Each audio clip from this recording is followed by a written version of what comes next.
അരിയിൽ ഷുക്കൂർ വധക്കേസിൽ P ജയരാജനും T V രാജേഷിനുമെതിരെ കൊലക്കുറ്റം ചുമത്തിയത് ചർച്ച ചെയ്യണമെന്നാവശ്യപ്പെട്ട് പ്രതിപക്ഷം നൽകിയ അടിയന്തര പ്രമേയ നോട്ടീസ് സ്പീക്കർ തള്ളി. സർക്കാരുമായി ബന്ധപ്പെട്ട വിഷയമല്ലെന്നും നോട്ടീസ് ചട്ടപ്രകാരമല്ല എന്നും സ്പീക്കർ വ്യക്തമാക്കി. എന്നാൽ സൂര്യനെല്ലി കേസും പാമോലിൻ കേസും ഇത്തരത്തിൽ സഭ ചർച്ച ചെയ്തിട്ടുണ്ട് എന്ന് പ്രതിപക്ഷ നേതാവ് ആരോപിച്ചു. വിവരങ്ങളുമായി ബി അരുൺ ചേരുന്നു. അരുൺ, എന്താണ് സഭയ്ക്കകത്ത് നടന്നത്?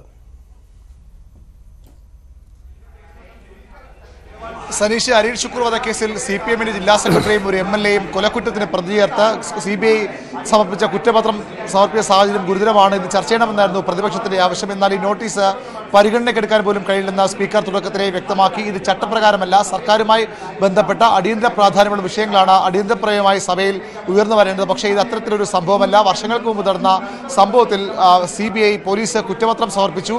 അതിൽ അടിയന്തര പ്രാധാന്യമുള്ള വിഷയമല്ല എന്നും കോടതിയിൽ റിപ്പോർട്ട് സമർപ്പിച്ച് സഭയിൽ ചർച്ച ചെയ്യാനാകില്ലെന്നും സ്പീക്കർ നിലപാടെടുത്തു. അതുകൊണ്ട് ചട്ടപ്രകാരമല്ലാത്ത ഈ നോട്ടീസ് പരിഗണിക്കാനാകില്ലെന്നായിരുന്നു സ്പീക്കർ P. ശ്രീരാമകൃഷ്ണൻ നിലപാട്. തുടർന്ന് പ്രതിപക്ഷ നേതാവ് രമേശ് ചെന്നിത്തല എഴുന്നേറ്റു. 6ഓളം സംഭവങ്ങൾ കഴിഞ്ഞ സർക്കാർ കാലത്ത് നടന്ന 6ഓളം സംഭവങ്ങൾ സോളാർ വിഷയത്തിൽ മല്ലേലി ശ്രീധരൻ നായർക്കെതിരായ കോടതി ആ കേസ്, അതിന്റെ റിപ്പോർട്ട്, സൂര്യനെല്ലി, പാമോലിൻ അടക്കമുള്ള 6ഓളം കേസുകൾ ഉയർത്തിക്കാട്ടി പ്രതിപക്ഷ നേതാവ് പറഞ്ഞത് ഇത്തരത്തിലുള്ള വിഷയങ്ങൾ നേരത്തെയും അടിയന്തരപ്രമേയമായി പരിഗണിച്ച കീഴ്വഴക്കം സഭയ്ക്കുണ്ട്. അതുകൊണ്ട് ഈ വിഷയവും പരിഗണിക്കണം. കൂത്തുപറമ്പ് വെടിവയ്പ് റിപ്പോർട്ടിന്റെ പേരിൽ MP രാഘവനെ നിയമസഭയിൽ പോലും കയറ്റാനാകില്ല നിലപാടെടുത്തവരാണ് ഇപ്പോഴത്തെ ഭരണപക്ഷക്കാർ. അതുകൊണ്ട് ഈ വിഷയവും ചർച്ച ചെയ്യണം. ഇത് ക്രമപ്രകാരം തന്നെയാണെന്ന പ്രതിപക്ഷം നിലപാടെടുത്തു. പക്ഷേ സ്പീക്കർ അതിന് വഴങ്ങിയില്ല.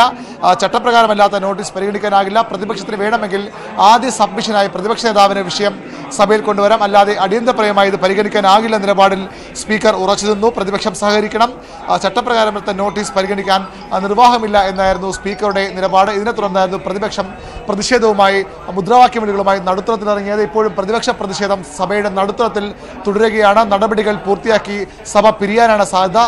14ാം കേരള നിയമസഭയുടെ 14ാം സമ്മേളനത്തിന്റെ അവസാന ദിവസം പ്രക്ഷുബ്ധ രംഗങ്ങൾക്കാണ് നിയമസഭ സാക്ഷിയാകുന്നത്. ഇപ്പോൾ സഭാ നടപടികൾ വെട്ടിച്ചുരുക്കുകയാണ്. ശ്രദ്ധ ക്ഷണിക്കലും സബ്മിഷനും അടക്കമുള്ള നടപടികൾ റദ്ദാക്കി. വോട്ടർ അക്കൗണ്ടിന്റെ അപ്രോപ്രിയേഷൻ ബില്ല്, ധനവിനിയോഗ ബില്ല് സഭ ചർച്ച കൂടാതെ പാസ്സാക്കും. അതിനുള്ള നടപടിക്രമങ്ങളാണ് ഇപ്പോൾ പുരോഗമിക്കുന്നത്.